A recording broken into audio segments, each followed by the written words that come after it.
30 तारीख के हाँ अचानक हाला हो गई तनी हमार बेस आवाज हो गई बा तनी टोन बना के टेबल पे रखब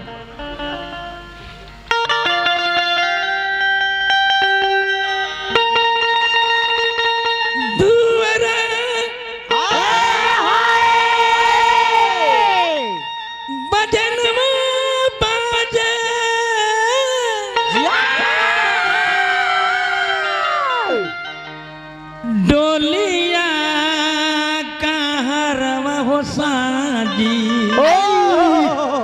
हम आखी दखनी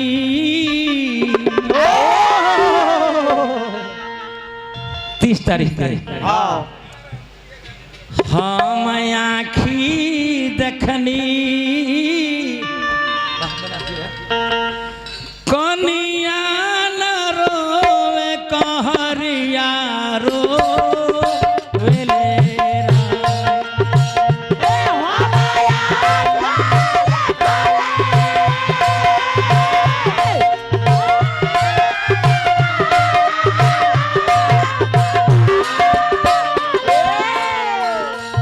आराम से बाबू बहुत बहुत पुरस्कार मिलल बनियापुर महाराज जी गोल लगतनी हाई 100 रुपया मिलल हम आँखी देखनी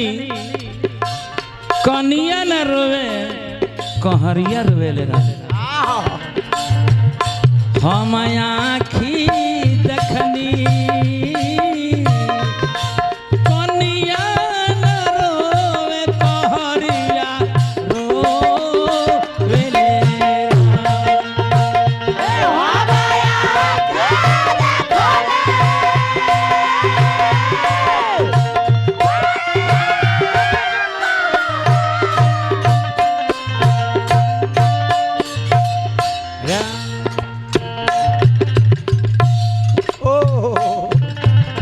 रुपया के बाढ़ है पुरस्कार ना हो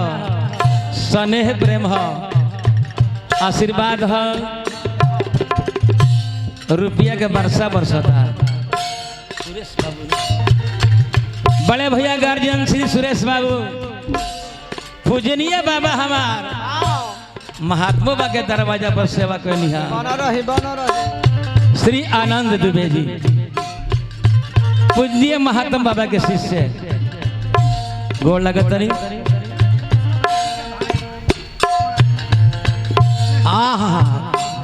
चंदेश्वर भारती जी के भाई कोलारी मठ पूजनीय बाबा श्री शेषनाथ भारती जी पुरस्कार देने गोड़ लगत नहीं कुछ भारी बीच में बजाई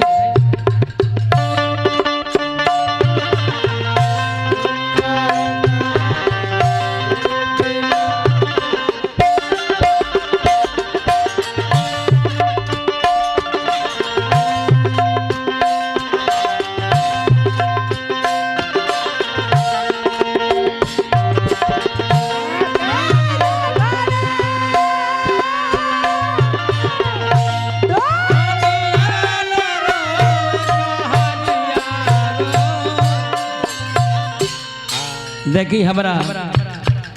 प्रिय भाई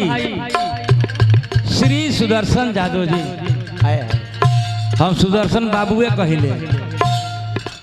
बाबू के हमारा शिष्य गुड्डू बाबू के तरफ से पुरस्कार हम भगवान माई सरस्वती से प्रार्थना करें हे माँ सरस्वती गुड्डू हलचल जी के हमारा माननीय मनीष हलचल जी के ऊपर इतना आशीर्वाद दी बाबू लो जहाँ जाओ धर्म का झंडा लहरे पूजनीय बाबा हम आँखी देखनी कनिया न रोए कहरिया रो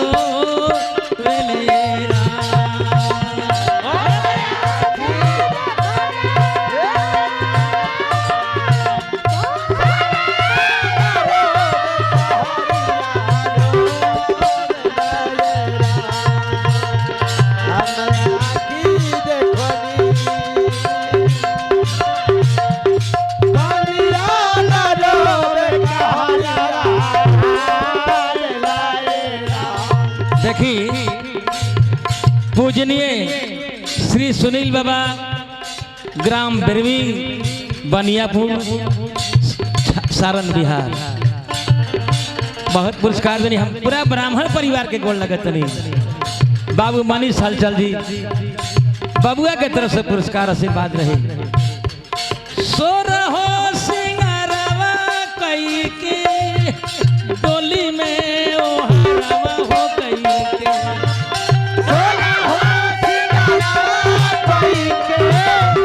डोली में ओहरवा कई के। हाँ बाबू अरे गुड्डू बाबू अब तो हमनी के बुढ़ारी आ गई तार लोग जवानी बन रहो तबले जान बचल बस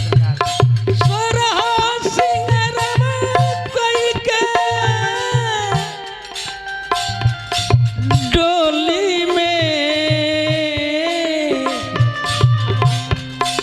ओहारवा हो कई के दुल्हन के बबुआ दुल्हन के दिलवा पिया हो मिलन के बटिया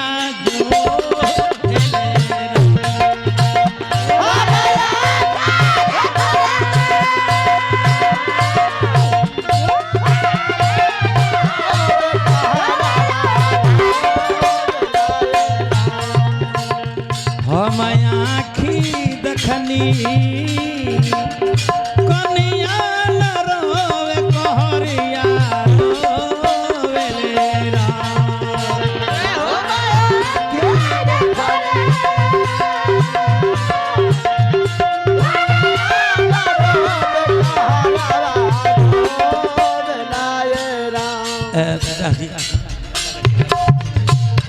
हमरा जोरदार व्यास कमला बाबा के शिष्य टुनटुन बाबू के तरफ से पुरस्कार बा। बबुआ के तरफ से 1 मुठा रुपया मिला। एक बोझा बांध के 30 तारीख के अचानक हल्ला हो गई। अचरज में टोला परोसा बिना दिन के गाना रे हो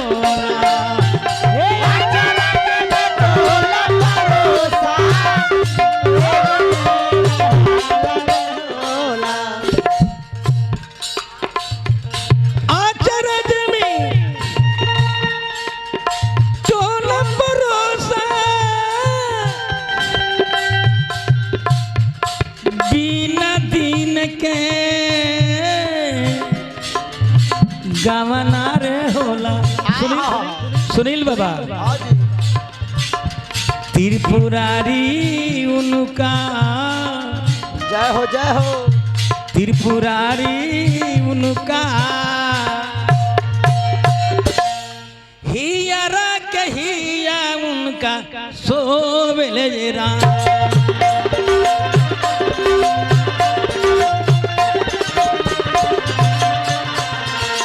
हम आँखी दखली